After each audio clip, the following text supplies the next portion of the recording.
Welcome to Niue. Come with me on a secret mission to explore one of the Pacific's hidden treasures.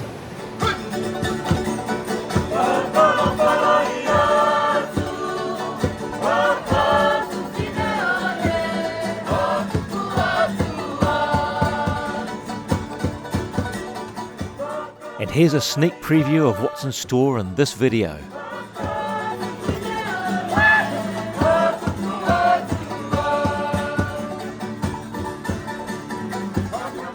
So come with me as I take you on a driving tour of the island, with so much to see.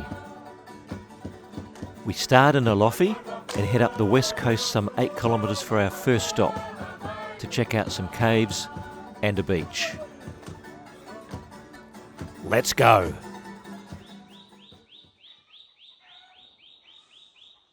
Right, we start off at Avaiki Cave, and just like in Alofi, we have these sea tracks that lead down to the coast.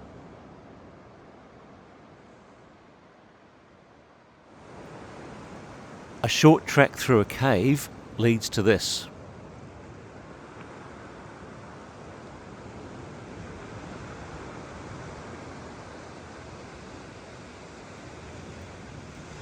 Damn, I thought I had this place to myself.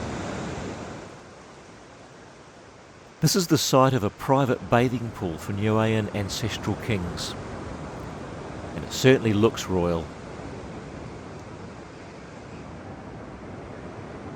This is also the site of the first canoe landing on Niue, around 900 AD.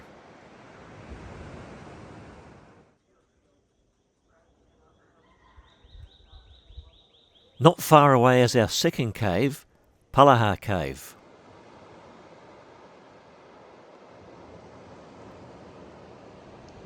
And here's the entry to the cave itself, through just a small opening. There's more to see in the actual cave here. It's absolutely huge.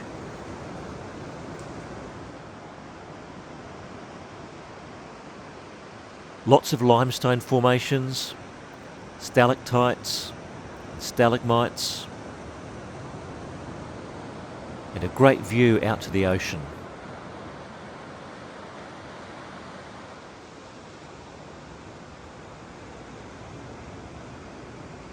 You can't easily step out into the water here, but a drone shot can show what it's all about.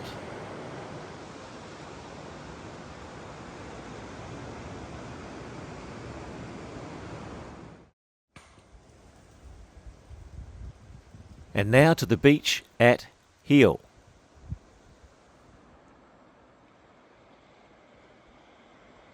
There's a small white sandy cove here, good for swimming when the tide's in.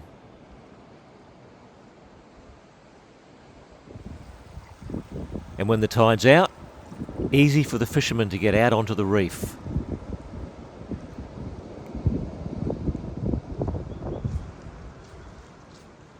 A few areas of limestone cliff that have the potential to be caves here.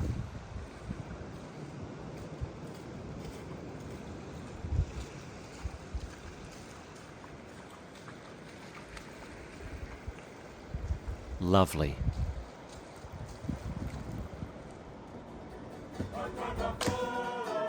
Okay, back in the car, and literally 2 to 3 kilometres up the road are some real gems.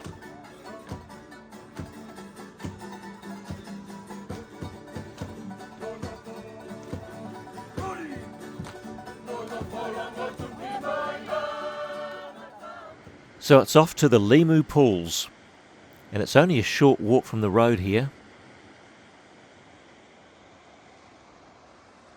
There are actually 2 pools. Here's the first one, with crystal clear waters.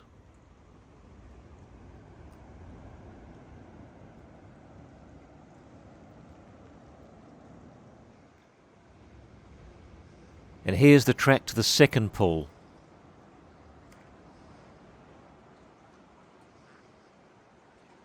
You can actually snorkel through that hole out to the open sea.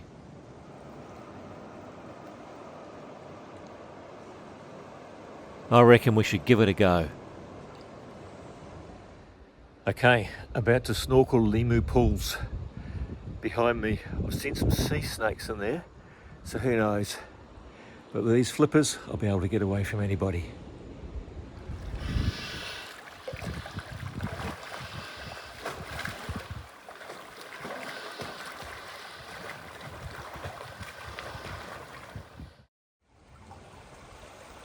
Our drone gives an awesome overhead perspective of our next stop. This is the Matapa Chasm.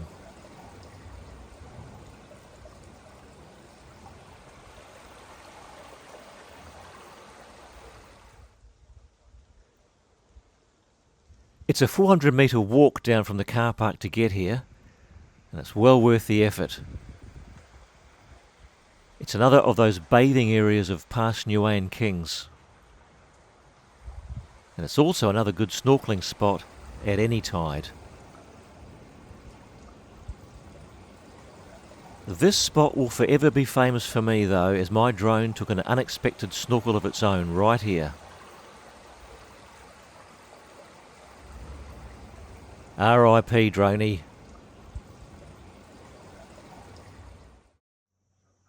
Now this is a huge highlight, the Talava Arches. Looks like a 500 metre walk, but a bit of strapping on the sign is hiding the one. It's actually a 1500 metre walk, and it will take you about 20 minutes to get to here.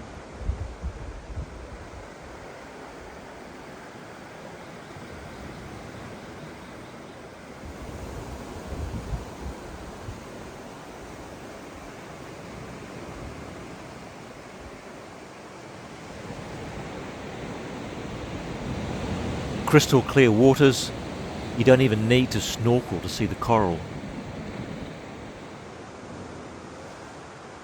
And this is what I'm talking about.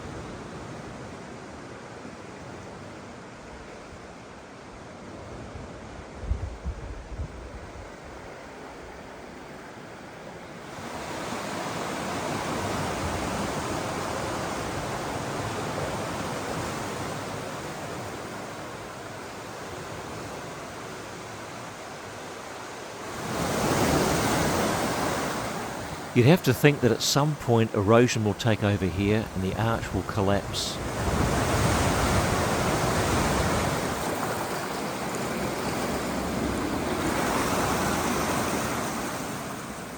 But for now, it looks stunning.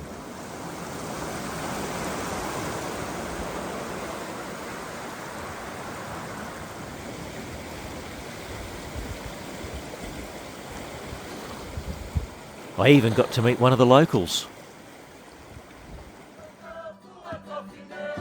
Back on the road again, and we travel some 7 kilometres across to the northeastern part of the island.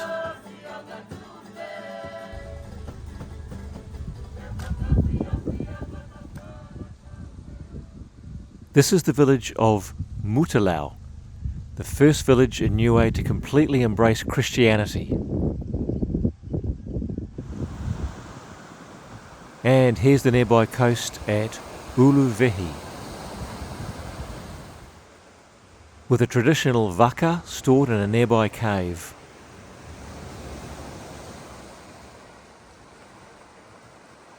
A quick stop's a good stop, and so it's back in the car and 12 kilometres down the east coast to the village of Liku and its coastal hideaway, Dautu.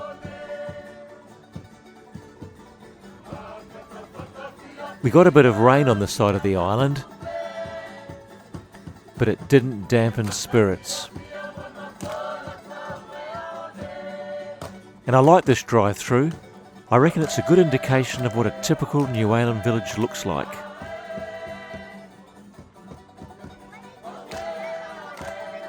And each house always seems to have a local cemetery close by.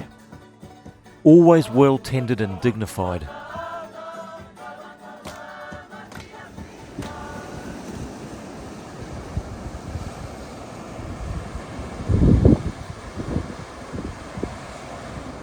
This side of the island seems a lot more exposed to the prevailing winds.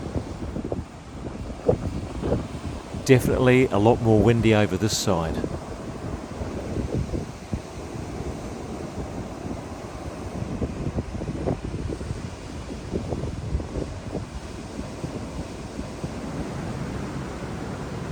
But there's a nice cave here to protect yourself from the elements.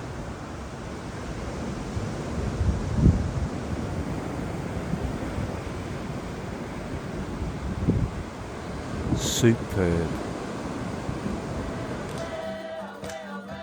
We're now heading down the southeast coast with 3 more stops on a 6-kilometre stretch, including the must-see Togo Chasm.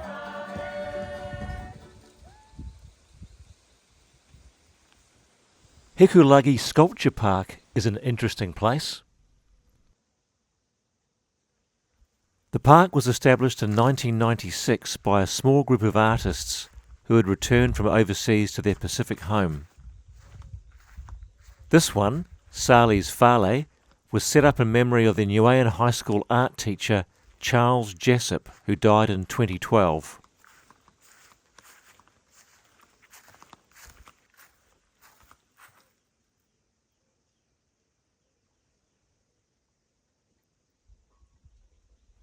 Protean habitat is a work in progress and changes as objects are added, sometimes just by passers-by.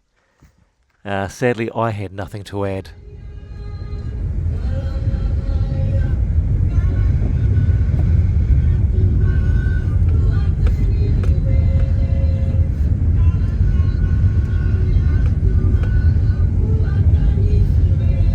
A little bit further down the road, the Laufoli Umu pit is an ancient underground oven. It's also the place where the warrior Laufoli is said to have taken his own life. And this after just returning from a victorious battle in Tonga. An umu is a traditional Polynesian method of cooking with hot rocks in an underground pit.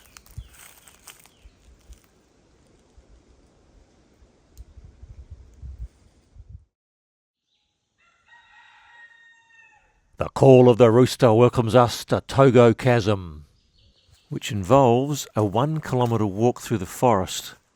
Sturdy footwear is a must. Eventually arriving here. The uplifted coral you see when you get to the coast is difficult to describe. An alien landscape of razor-sharp pinnacles and sinkholes, I think, might be the best description. You certainly wouldn't want to fall on them. They look sharp.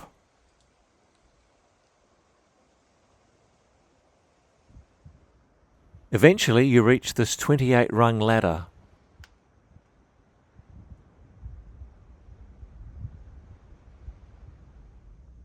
And if you can navigate the descent, the biggest prize in all of Niue, in my humble opinion, awaits you.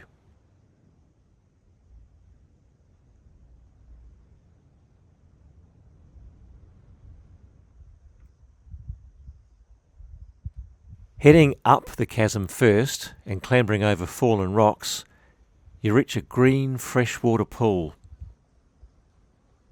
with lots of bugs.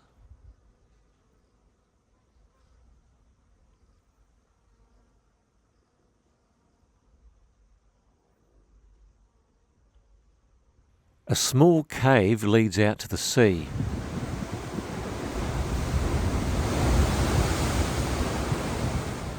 It's out there somewhere.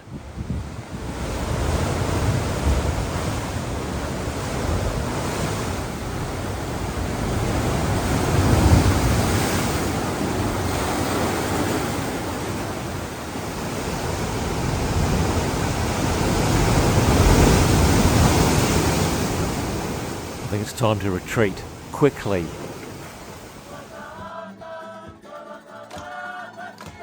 It's about 5 kilometres down the road to the village of Hakupu and another chasm.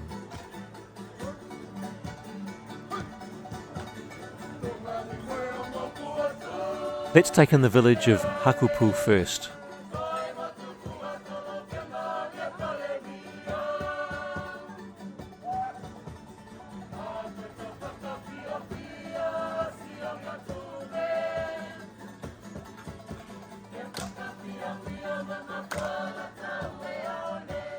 Right, it's chasm time again.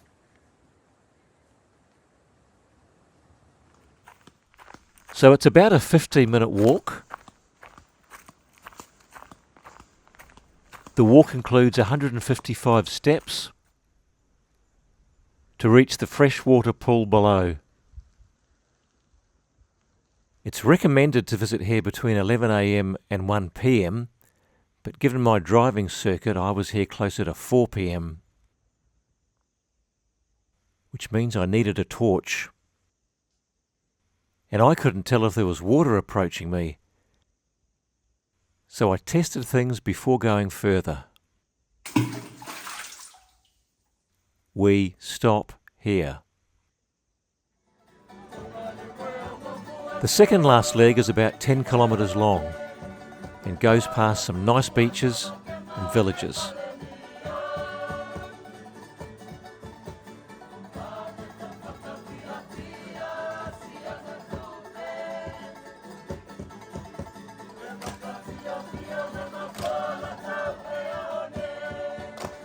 Arvatelli Beach here is definitely a fan favourite.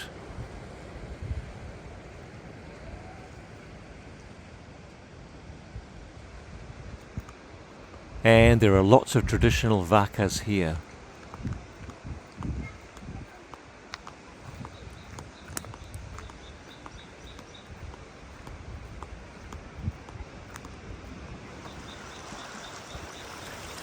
The beach area is not too bad either.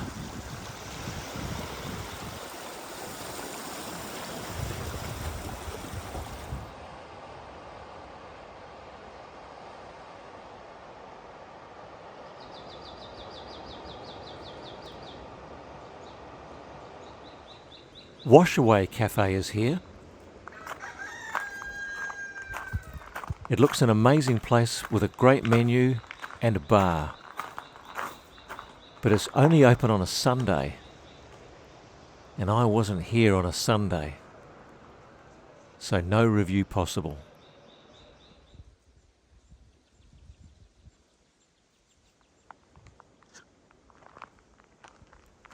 I think Pofetu was my favourite beach of all.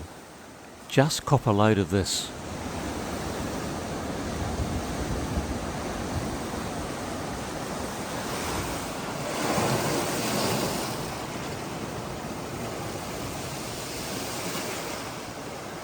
Could stay here all day.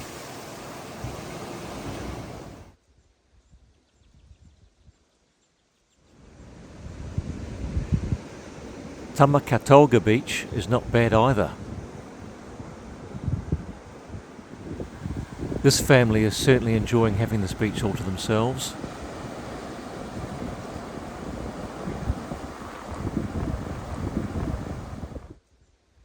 And I think I found headquarters.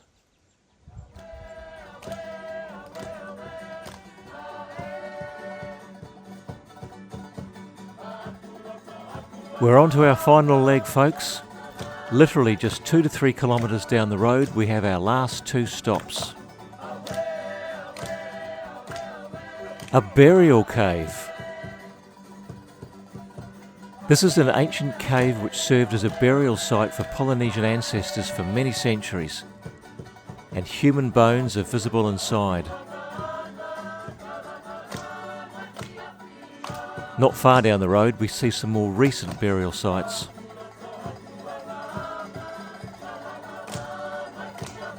Our final stop is at Ana Point.